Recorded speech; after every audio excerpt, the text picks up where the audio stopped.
Seriously? An old woman? No way. I'm gonna look for someone younger, so let's call off the engagement. My fiancé Daniel, who was only a year older than me, called me an old woman. That alone was a shock. But to break off our engagement too? Daniel had a certain charisma that drew people to him, always surrounded by someone. He was smug in his ways. This wasn't the first or second time he cheated, and I'd forgiven him every time. Clenching my fists, I'd welcome him home, only to cry alone at night in frustration. I had reached my limit. I couldn't forgive Daniel, or maybe I never truly forgave him from my heart.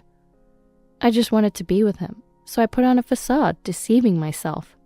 Now, all the pent-up feelings were rushing back. I fixed my gaze on Daniel. Daniel, I'm done being pushed around by your caprices and selfishness. From now on, I'm living by my own will. And as a first step, Daniel, you're going to get what you deserve. Are you ready? My name is Ava. I just celebrated my 32nd birthday with my fiancé, Daniel. We've been dating for 18 years. We met in middle school, both of us just kids. Since then, I've always bent to Daniel's will, agreeing to his whims, accepting his requests. Before we knew it, we both crossed into our 30s. I started thinking about marrying Daniel, and I thought he felt the same. That's why he gave me an engagement ring, I believed. But now, how much more can I endure? Enduring days of betrayal from Daniel. I met Daniel when I was in 8th grade. He was a new 7th grader who told me he liked me soon after starting school. Will you go out with me? A what? I was bewildered. Being asked out by someone I barely knew, but I was flattered. Daniel was already tall and handsome, and more than anything, I felt proud to be asked out. There was a sense of superiority and excitement about dating a boy before anyone else. So I nodded. Nice to meet you, I'm Daniel. Daniel blushed, looking at me. Then he said something that made me flustered. I'm looking forward to being with you, Ava. Daniel. His mischievous voice and expression, I totally fell for him. But the elation didn't last long. Ava, you're dating Daniel?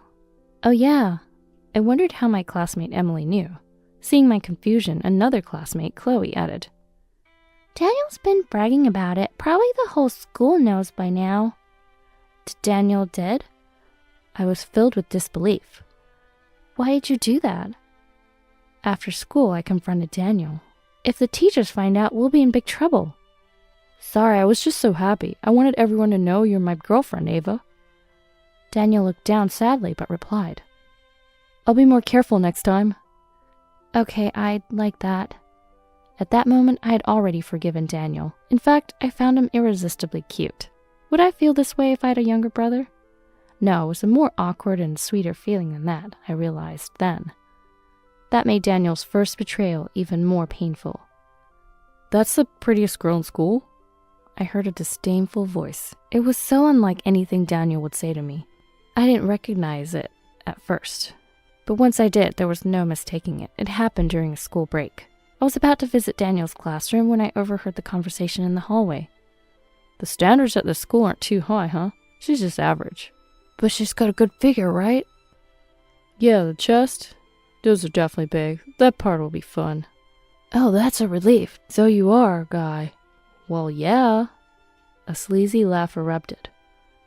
There's a group of boys gathered around Daniel. They seemed to be having a great time talking about my looks. I leaned against the wall, unable to move from the spot. My legs were shaking. Ava, are you okay? Yeah, I guess. My classmates came over, concerned. Daniel, still oblivious, continued to joke around with the other boys. That's just awful. But it's important to fit in with the group. I replied, my voice trembling with tears. Ava, maybe he's just embarrassed by the teasing. That's why he said that. My words trailed off. Tears started to flow. Accompanied by my classmates, I went back to my classroom crying. Daniel continued to darken my heart. If he heard about a popular girl at another school, he'd quickly go and flirt with her. Some of these girls seemed serious about dating Daniel. Ava, you have to go! Pressured by Emily and others, I headed to where Daniel was on a date with his new fling. Seeing me, Daniel turned pale. Ava. Who's this? The girl, Grace, was prettier than me. Left alone, Daniel might have switched to her. I suppressed the urge to run and answered. I'm Daniel's girlfriend. Ava! Daniel cried out my name as if in agony. Grace glared at Daniel with a stern look. Wait a minute. You lied to me? Hello. No, it's not like that. Daniel watched his fling leave with a pained expression and voice. Left alone, he turned to me, looking terrified. Ava, listen. What's your intention? My voice was cold. In response, Daniel opened and closed his mouth frantically, like a fish out of water. Finally, he seemed to find an excuse. She was persistent, you know? When I confronted him, Daniel always replied like this. I just went on one date with her, Ava. You're the one for me. Right. I nodded. It wasn't that I was convinced. I just knew that no matter what I said, Daniel wouldn't apologize. And more than anything, I didn't want to keep nagging about his cheating and end up being disliked by him. My relationship with Daniel, which started with a sense of superiority, had become dominated by him. Even regarding our future paths, Daniel pushed me to choose a high school that suited his academic level and convenience. We should go to the same high school, right? Yeah, but my teacher said I could go to a better private school. Are you going to abandon me? With tears in his eyes, Daniel looked at me. By then, I could see through his fake crying, but still, I couldn't defy Daniel. Okay, I'll go to the same high school as you. Yeah, wait for me there, Ava. When his opinion prevailed, Daniel showed a sweet smile. It was a reward for me, and I kept pushing myself too hard just to see that smile. When I told my parents about my high school choice, my mom, Isabella, was clearly disappointed in me. Why would you go to such a mediocre high school? That's right, you need to graduate from a good college and get a promising job. My dad, Oliver, also said, but I clumsily lied, saying that all my friends were going to that high school. In reality, my friends had chosen better high schools. I also understood that aligning with academically weaker Daniel had no benefit. Plus, lying to my parents was a first for me. I felt torn between guilt towards my parents and keeping my promise to Daniel. I'm disappointed in you, they said, and that was the end of our conversation. From the next day, my parents started to visibly distance themselves from me. In contrast, Daniel was in a great mood. Thanks, Ava. Now we'll be together in high school, too. Yeah. I was unsure if I was doing the right thing or making a mistake. All I knew was that Daniel was smiling. That was all. After starting high school, my relationship with my parents only worsened. This month, I overspent on this social game. Is it that interesting? Yeah, it's really fun. You should try it, Ava. Maybe I should. The social game that started in such a casual manner turned out to be the beginning of new troubles. I usually didn't care much about it. I never really liked that game after all. The problem was the friend feature. There were events where players cooperated, and Daniel invited me to the game as his ally. Ava, your character's weak. Spin the wheel more to strengthen our allies. Sorry. Following Daniel's instructions, I indeed made our characters stronger. But the in-game spending also increased, and my mom noticed. Not only did you go to a bad high school, but now you're spending on games? What are you doing? But my friends... If those are your friends, you're better off alone. Don't say that. For the first time, I talked back to my mom. I wouldn't let her say that a world without Daniel would be better. Talking back to your parents. My mom looked both angry and sad. Since then, I hardly spoke to my parents. When I discussed this with Daniel, he showed his usual smile. That's fine, it's your life after all. Is it though? I wondered why Daniel of all people would say that. Was I really living my own life? Or was I just being manipulated into a life convenient for him? By the time I realized this, it was too late. Right after high school graduation, I chose to work. My parents had completely given up on me. I couldn't even think about going to college, especially since Daniel's attitude suggested he wouldn't allow it. You wouldn't betray me, would you, Ava? No. As always, I just agreed. Daniel had dropped out of high school. There's no point in going to school once you've graduated. He said so, but the real reason was a conflict with a teacher. With a dropout as his highest education, Daniel couldn't find a company to hire him. He could only get part-time jobs, and he often caused trouble there too. That boss is so arrogant, it's annoying. Did you quit your job again? I asked, feeling somewhat fed up. By then, Daniel and I had started living together. Once my parents found out I was dating Daniel, they finally kicked me out. Daniel, too, had a weak relationship with his family and moved into my apartment with nothing but himself. "It's the start of a fun life together," he said. Sure is. Daniel seemed genuinely happy, but I just forced a smile. I couldn't help but think it was just going to be more trouble. People around me kept saying I should break up with Daniel. He's just a parasite at this point. Well, he does work at least, he wants to. But I saw him skipping work to go to the casino just the other day. Who told you that? My response was cool. My friends gradually distanced themselves from me. Deep down, I knew they were right. Daniel isn't someone who cares about my happiness, but I believed I couldn't be happy without him. I truly thought so. And then it happened soon after. "Turns out an old woman's too much. I'm gonna look for someone younger, so let's call off the engagement, haha." Daniel said this as he pulled the engagement ring off my finger. Daniel? I was out of my mind. His smile wasn't sweet anymore. It was a condescending, unpleasant laugh. "Ava, you're 32, right? Not exactly young." I'm only a year older than you. My rebuttal felt hollow. Daniel never cared about his own age. He simply wanted to switch to younger, cuter girls. And Daniel had already been cheating with several of them. Daniel was good-looking and knew how to charm. Seducing girls was easy for him. The reason these affairs didn't last was probably because his selfish nature became apparent, or because he was financially unreliable. I'm a witness to that. Above all, I'm the representative of his victims. Haven't been deceived by Daniel. "All right then, bye, Ava." Daniel waved his hand. In it, he held the engagement ring he had pulled off my finger. I wondered who he intended to give that ring to next. That's what I thought, and that's when I decided. Daniel, I won't let you have your way anymore. Goodbye, Daniel. "Oh, you're pretty understanding. That's what I always liked about you, Ava." Is that so? It seemed my time being liked by Daniel was already in the past. Perhaps he never really liked me at all. Now that you understand, get out. "What?" Oh, did you forget? I'm the one renting this apartment. Oh, right. He smirked as if realizing I was kicking him out. He still didn't get it, I thought. Before I knew it, I was smiling too. Your clothes, too? What? The clothes you're wearing. I bought them all. Oh, keep your underwear. Give me everything else. I'll sell them to a thrift store. "You want me to leave in just my underwear?" Daniel exclaimed. "I should have at least one outfit I bought myself." Nope, I have the proof. "Proof?" All the clothing store receipts. I kept them all. And for groceries, utilities, everything. "What's that about?" His voice became increasingly pitiful. "I mean, keeping a toothbrush is pointless, right? And there are 2 sets of dishes, so one set is..." I'll throw them out. "Then at least give them to me." You can only take what you bought yourself, Daniel. Daniel looked out the window with a look of despair. "Is it snowing outside?" Yes. I nodded calmly. Daniel pleaded with a trembling voice. "At least let me keep my jacket." Fine, you can wear the undershirt, but not the jacket. It's a designer brand and worth a good price. I smiled emptily. The jacket I bought for Daniel, he insisted on having it and I gave in. It was just a year ago. The black long coat suited him so well. At that time, I felt proud. "You're a devil." I'm fine with being a devil. After all, I'm just an old woman. I waved my hand at the door and closed it, thinking I should change the locks soon.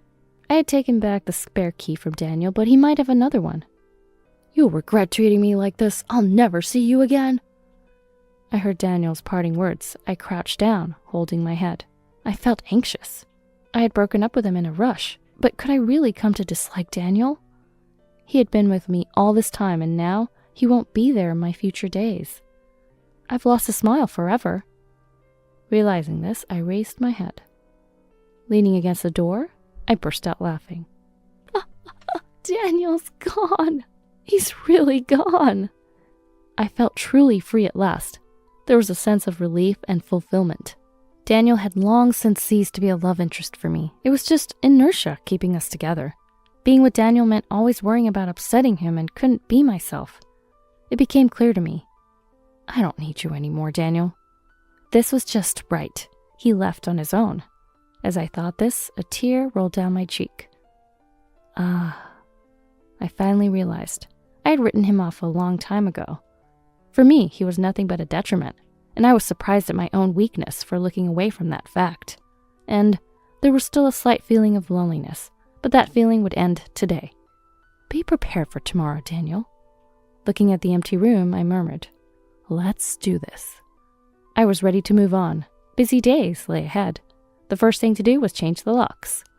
When I spoke to my landlady Harper about it, she said it was probably for the best. Your boyfriend wasn't well liked in the apartment complex. Is that so? I was able to take her words more calmly than expected. The old me would have been angry. Any criticism of Daniel used to be unbearable for me, but now was different. Like a cloudy sky clearing up rapidly, my thoughts became clear. Please take care of the lock change. Okay, got it. Harper responded affirmatively with a strong nod. On my way back to my apartment, I was stopped by another tenant, Zoe. What is it? You were Daniel's fiancé, right? Ex-fiancé now. Oh, so you did break up? Zoe frowned, seemingly troubled. Looking around, she then said, Could you come to my apartment? Why? I'm being followed by him. He's spreading rumors that we're dating, and the stalking is getting worse every day. I'm scared. Zoe said, looking intently at me, clasping her hands together as if in prayer. He said he would marry me after breaking up with you. What? But you seem like a normal person. You don't look at all like the horrible woman he described. He was bad-mouthing me. I felt a grimace forming on my face. Guided by Zoe, I visited her apartment. What I heard was Daniel's appalling other side. I knew he sometimes took money from my wallet, but to buy you gifts with it? Yes, he always seemed to have a lot of money despite barely working. Turns out, he was stealing money from his fiancé's wallet. While sipping coffee Zoe offered, she said, I should have told you sooner, I'm sorry. It's okay, we're both suffering because of the same man, I said with a bitter smile. But now we need to think about what comes next. What comes next? Zoe asked, puzzled. Yes, how we're going to get back at Daniel. I shared my thoughts with her. Zoe listened intently, nodding and agreeing repeatedly. Then I had something additional to add. Actually, I knew about you before. What? Zoe looked surprised, which was understandable. We lived in the same apartment complex, but that was it. Our lives were so different, we hardly saw each other, and if we did, it was just a passing greeting. I took a stack of documents from my purse. Please don't be upset, but I had a detective investigate all of Daniel's affairs. What? Zoe looked at me. Her eyes were slightly fearful. I smiled to ease her tension and said, The report said you were just being pursued one-sidedly by Daniel. Please believe me, I have nothing to do with him. I believe you, calm down. Thank God. Zoe let out a relieved sigh. Of the other women, only 3 out of 5 were in a clear romantic relationship with him. You and another woman were just being pursued by him. So there are others who've suffered like me? Zoe hung her head. Clearly she was distressed. Knowing there were other women in the same situation, she must have felt empathy and sympathy. I leaned in slightly and said, Shall we meet them? Huh? We'll work together to teach Daniel a lesson. Get back at him, but how? Through a lawsuit, I said more assertively. First, we'll talk to the police to get him recognized as a stalker. He's not smart enough to give up. There'll be a chance to sue. Use me as bait to lure him? Well, not exactly. I was flustered. Indeed, that's how it seemed. I had been about to impose danger on Zoe. Just as I was about to hastily retract my proposal, Zoe nodded in response. I'll do it. Do what? I'll be the decoy if it means we can beat him. Really? I thought I saw a flame in Zoe's eyes. Then from now on, we're allies. Yes. Oh, by the way, my name's Zoe. She introduced herself, albeit belatedly. So, with this introduction, Zoe and I began to open up to each other. Unaware of what was going on, Daniel, as expected, persistently proposed marriage to Zoe. I waited for the right moment and went to meet Daniel with Zoe. Upon seeing me, Daniel screamed, What the hell, Zoe? Why are you with Ava? We are allies, Zoe replied, avoiding his gaze. It's not just the two of us. What? Why are all of you here? Daniel recoiled in shock. There were 4 other young and beautiful women. They were the women Daniel had been wooing. One of them, like Zoe, had been a victim of his stalking. The anger in her eyes, as she looked at Daniel, was palpable. The other 3 women acknowledged they had been dating Daniel. However, they each claimed that they were in a relationship with him under the promise of marriage. In essence, all of them had been deceived by Daniel. I didn't know you were engaged, Daniel. It's a misunderstanding. I broke up with her already. What about the other girls? They all thought they were going to marry you, including me. Yikes. Among the 6 women, including myself.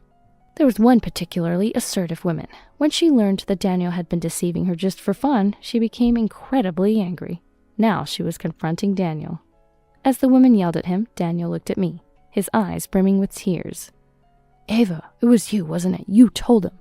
Uh-huh, sure. I tilted my head and replied. But Daniel, you're the one who deceived everyone. Even so, calling everyone here at once? Help!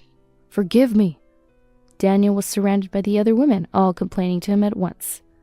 They all had really loved him. I understand, because I felt the same way. With a mix of pride and oddness, I watched Daniel and the women. A year has passed since then. I continue to interact with Zoe. Lately, we've been visiting each other's apartments more often.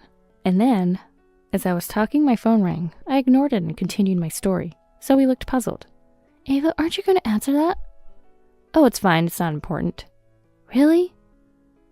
Zoe seemed curious. I smiled wryly. Without checking, I knew who was calling. It was Daniel. Daniel keeps complaining every time he gets a new girlfriend, I said. Why? Because Emma exposes his past to each new girlfriend. He wants me to stop her. Oh. Zoe sighed as if she knew Emma would do that. Emma was the first woman to confront Daniel that day. I don't think there's much I can do. Emma isn't the type to listen, I said. Probably not. We shared a bitter smile. The calls came at any time, during meals, at work, or even while talking with friends. Enough already. At one point, I couldn't stand it anymore and answered Daniel's call. Daniel sounded desperate. Just stop it, please. Get Emma to stop. You brought it upon yourself, I replied, thinking about tonight. Tonight, we're having hot pot at Zoe's house. My friends and Zoe's friends were coming together to enjoy a pot on a winter night. I was looking forward to that, so I wasn't really listening to Daniel's words seriously. I was just saying what I thought. You made 6 women, including me, unhappy. You have to bear that. I'm not with anyone now. Zoe treats me like a stalker, and every time I get a new girlfriend, she leaves because of Emma. I can't help you with that. Emma's grudge was deep. Stopping her seemed pointless. Is that all? Is that all? What a cold response. Don't you feel a bit sorry for me? No, I'm a devilish old woman, remember? I said and ended the call. Then I muttered quietly. I'm still bothered by being called an old woman. Surprised by this realization, I shook my head, trying to shift my mood. That's when I saw him. Ah, Ava, it's been a while. A man was running towards me with a smile. At first, I didn't recognize him, but his smile brought back memories. That helped me remember. Jackson? I came nearby because my mom said so. I never thought I'd see you. The cheerful man was Jackson, my childhood friend. After that, Daniel still kept contacting me. His persistence surprised and annoyed me, but I continued to ignore him. I changed my phone number once, but he even showed up at my apartment. Getting rid of Daniel was a hassle, so I just kept the same number and continued to ignore him. Should I talk to him sternly? No, I've decided not to involve myself with him anymore. Okay then, Jackson nodded, looking slightly disappointed. He'd returned from Boston for an arranged marriage his mother had set up. What about you, Ava? Any matchmaking? No, I am estranged from my parents. Oh, that's too bad. Jackson frowned. Your ex-boyfriend ruined your life. I was naive. I dreamt about him and depended on him. Now I understand. My life revolved around Daniel. I was always concerned about his mood, happy or sad at his words. I'm fine now. I can walk alone. If that's the case, then that's good. Jackson looked unconvinced. To persuade him, I took out something. What's that? My college diploma. I secretly attended an online university while with Daniel. I felt I owed it to my parents, who had high hopes for me. But I couldn't betray Daniel, so I chose to study between work. That's surprising. Jackson laughed out loud. But it's a good thing. Now you can aim for a career upgrade. Yeah, maybe. After a while of laughter, my phone rang again. Jackson scratched his head and said, Hey, Ava. What? Why don't you date me? What are you talking about? I was flabbergasted. The phone was still ringing. You're not serious, are you? I am. Jackson's voice was earnest. His face lost its smile and showed tension.